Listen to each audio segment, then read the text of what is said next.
Dámy a páni, toto bol náš príbeh. Porozprávaný cez muzikálové piesne, ktoré prešli skúškou času a sú stále aktuálne.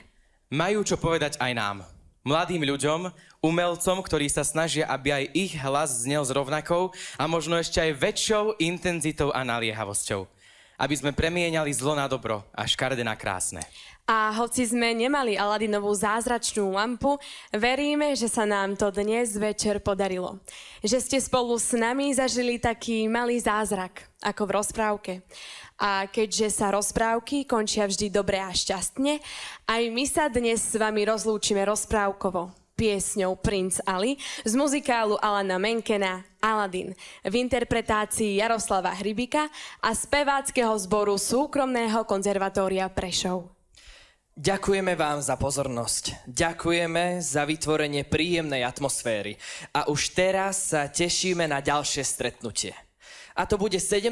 novembra v Parku kultúry a oddychu v Prešove. Budeme radi, keď nás prídete podporiť aj tam. Dnešným koncertom vás prevádzali Viktória Birová,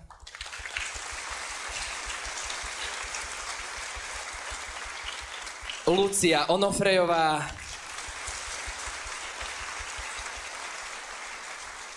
Daniel Pacovský a Pavol Jozafát Sékely.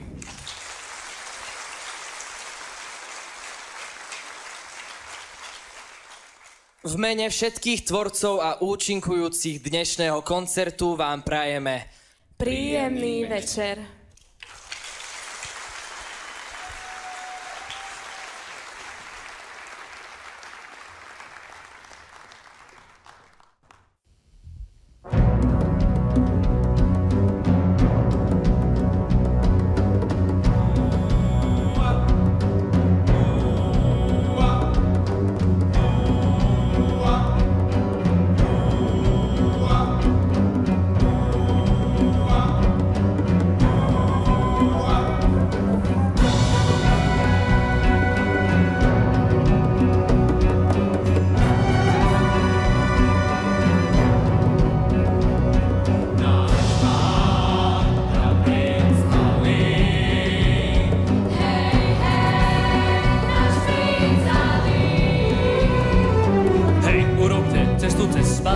Hej ty, pusti nás, je tu nová stáro, poď uvidíš, aká je princová tvár.